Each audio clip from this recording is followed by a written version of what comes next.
Arsenal are continuing to work on their squad-building plans as Mikel Arteta looks to make sure his team is equipped to compete at the highest level on every front. One of the names increasingly being discussed around the Emirates is Everton attacker Iliman Ndiaye, with Arsenal reportedly considering a major financial commitment for the Senegal international. Reports linking Ndiaye with Arsenal have intensified during the summer transfer window. The player has emerged as one of the Premier League attackers, attracting significant attention, and Arsenal are understood to have made an inquiry about his situation. However, the negotiations are not yet at the advanced stage Arsenal would ideally want. The latest scenario surrounding the player has created an intriguing situation. Arsenal are reportedly prepared to consider an offer of around £85 million, while Everton remain reluctant to lose one of their most important attacking players. There is therefore still a considerable distance between Arsenal's interest and an agreement that would allow Ndiaye to move to North London. It is important to make clear that the £85 million figure should be treated as part of the developing transfer story, rather than as confirmation that Arsenal have formally submitted a bid of exactly that amount.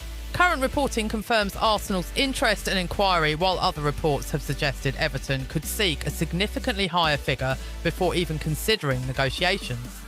Nevertheless, the fact that Ndiaye has become a serious option tells us something important about Arsenal's transfer strategy. Mikel Arteta's interest in Iliman Ndiaye. Mikel Arteta has spent several years constructing an Arsenal squad capable of competing across multiple competitions.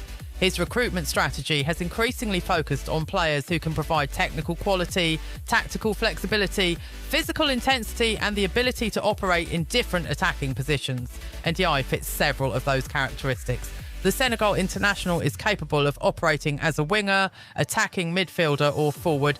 His ability to receive the ball between the lines, carry possession through tight spaces, and attack defenders makes him an interesting profile for an Arsenal side that wants to control matches while also having players capable of producing individual moments.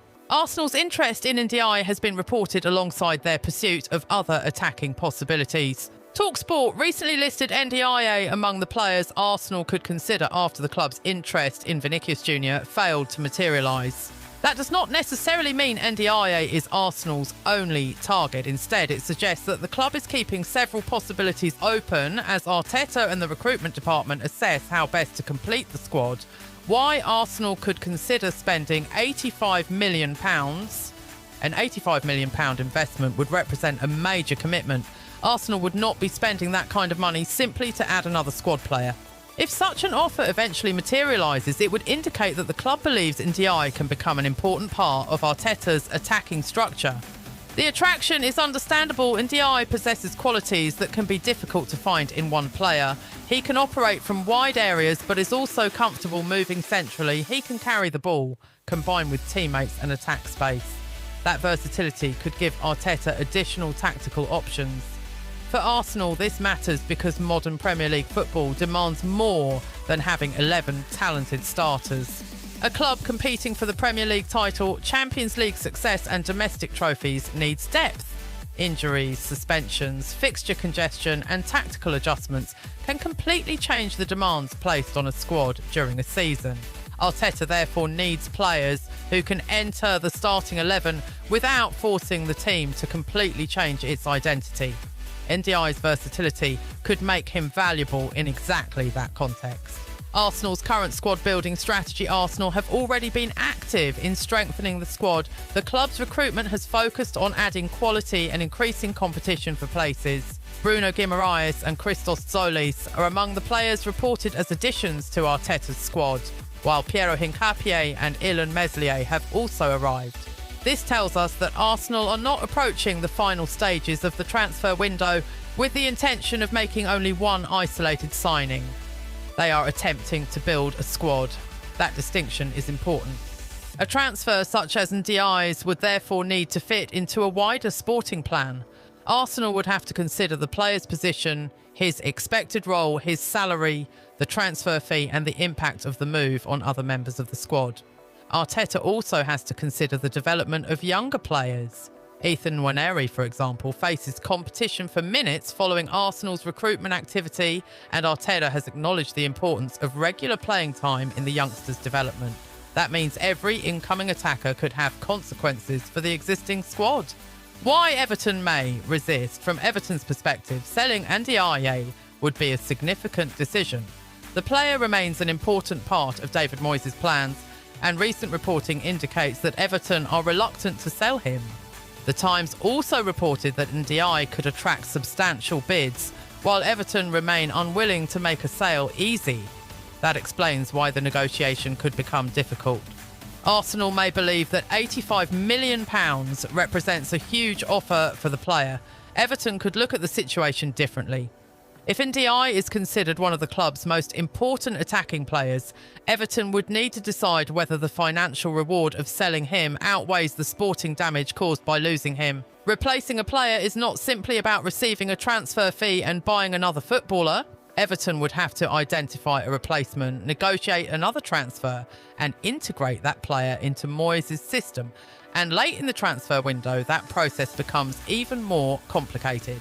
The £85 million question, the reported £85 million figure, is therefore particularly interesting.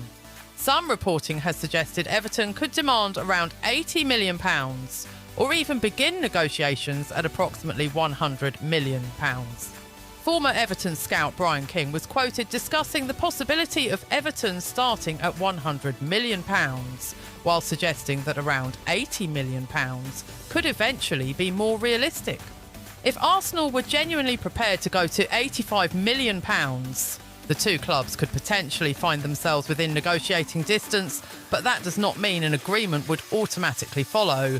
Transfer negotiations involve far more than the headline figure. There can be discussions over guaranteed payments, performance-related bonuses, sell-on clauses, payment schedules, and other contractual conditions. Arsenal's recruitment team would therefore need to establish exactly what Everton want before deciding whether to move forward. Ndiaye's rejection of Saudi interest. Another factor that could influence the situation is Ndiaye's reported decision to reject interest from Al Hilal. Reports attributed to Fabrizio Romano indicate that the Everton attacker turned down the Saudi club's interest despite the possibility of a major move. That decision could be significant. It suggests that the player's priorities may extend beyond simply receiving the biggest financial offer available. If Champions League football and competition at the highest level are important to Ndiaye, Arsenal could represent an attractive destination. Arsenal can offer a different sporting proposition from a Saudi Pro League transfer. The Premier League, Champions League football, Arteta's project, and the opportunity to compete for major trophies could all be appealing factors. However, the player's personal preference would only become decisive if Arsenal and Everton reach an agreement. Until then, the transfer remains dependent on negotiations between the clubs. Why Ndiaye could fit Arsenal? From a tactical perspective, Ndiaye's versatility is perhaps his biggest attraction. Arteta's Arsenal frequently use positional rotations in the final third. Wingers can move inside, midfielders can occupy wide spaces, and forwards can drop deeper to create overloads. A player who understands several attacking positions can therefore be extremely valuable. Ndiaye's ability to play from the wing while also moving centrally could allow Arteta to alter the structure of the attack without necessarily making a substitution. For example, Arsenal could begin with Ndiaye in a wide position and then allow him to move inside when possession is established. That movement could create space for an overlapping fullback. Alternatively, Ndiaye could receive the ball between the opposition midfield and defensive lines and turn towards goal. These details matter because Arsenal often face opponents who defend with a deep block. Against those teams, individual quality can be decisive. A player capable of beating a defender or creating something from a difficult